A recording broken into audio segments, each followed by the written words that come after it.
This is Wendy Knell, a young woman who would soon meet an unexpectedly brutal fate, sparking a 4-decade-long mystery that once solved would reveal a deeply disturbing twist, which nobody could have anticipated. Back in 1987, Wendy had spent a wonderful evening with her boyfriend Ian. He dropped her off, parting ways with a kiss, both of them completely unaware this tender moment would be the last they would ever see of each other alive. Ian received a phone call the next morning from Wendy's colleagues. Concerned by her unexplained absence, they encouraged Ian to check up on her. Upon opening her door, he was confronted by a truly nightmarish scene. His girlfriend lay on the floor, naked and drenched in blood.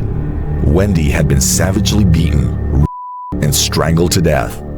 After further investigation, it was ruled someone had snuck in through a faulty window while the couple were on their date. The crime scene was lacking in evidence and left little for police to go off.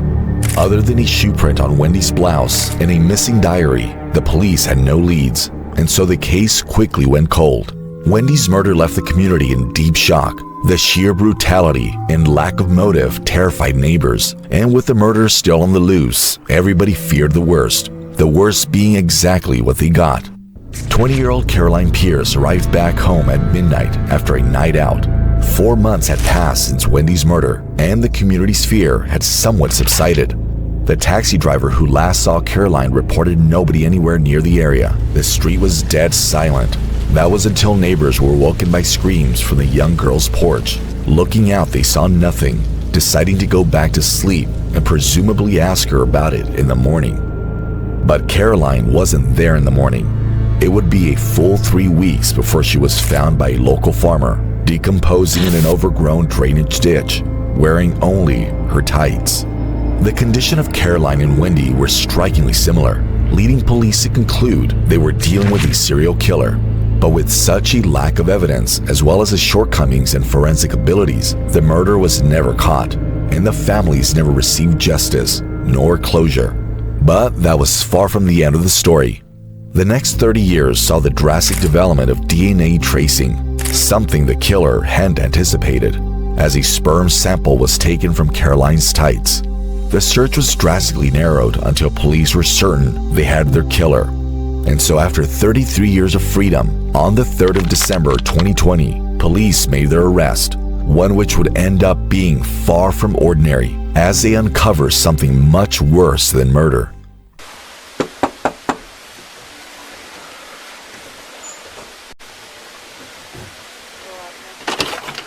Morning. David, it's the police. Hello. Do we need to come and speak to you? Oh, yes, come.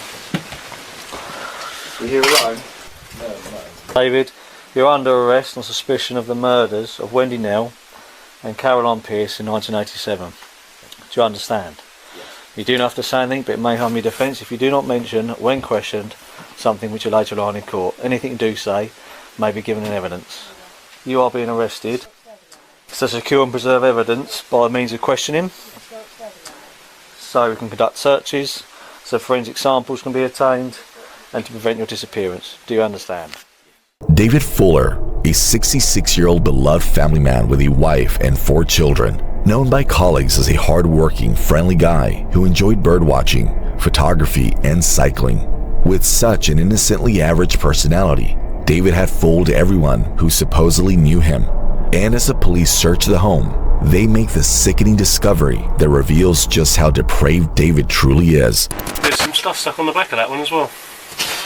I've got the body worn on it literally as it's happened. What's that? Well, on the back of his chest of drawers, it looks like he's got some hard drives in there, I would say. Oh. But they're stuck to the back of the chest of drawers. These hard drives were well hidden for a reason, as they contained over 4 million images of. Searching further, they found an additional 504 videos and 818,000 images of David having intercourse with over 100 corpses. Why does that person look dead? Working as a hospital electrician, David would use his employee swipe card to sneak into the mortuaries after hours, proceeding to film himself violating female corpses in every way possible. Every part of the corpse was penetrated, groped, and assaulted, the youngest of which being 9 years old, and the eldest aged 100. The last victim being nearly 3 days prior to his arrest. Aggressively manhandling the women, he would move their bodies into various positions, through doorways, onto chairs, and on the bare floors. He would detail these experiences in his pocket journal, recounting the pleasure they brought him, and would even stalk the victims' families on social platforms such as Facebook. The sheer extent of David's pornographic collection and documentation of crimes is hard to even comprehend. The contents of the hard drives equated to 23,000 gigabytes, which took 6 officers a total of 12 months to process. They found folders entitled Necrolord, Deadliest, and Best Yet, each having an endless amount of subfolders organized and cross-referenced with mortuary records. Considering David began work in hospitals as far back as 1989, it's widely believed there were thousands of additional violations he didn't record nor document.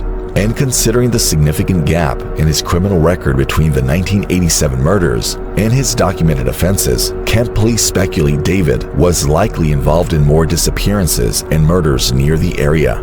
His occupational shift to hospitals is believed to be entirely due to his perverted interests in necrophilia.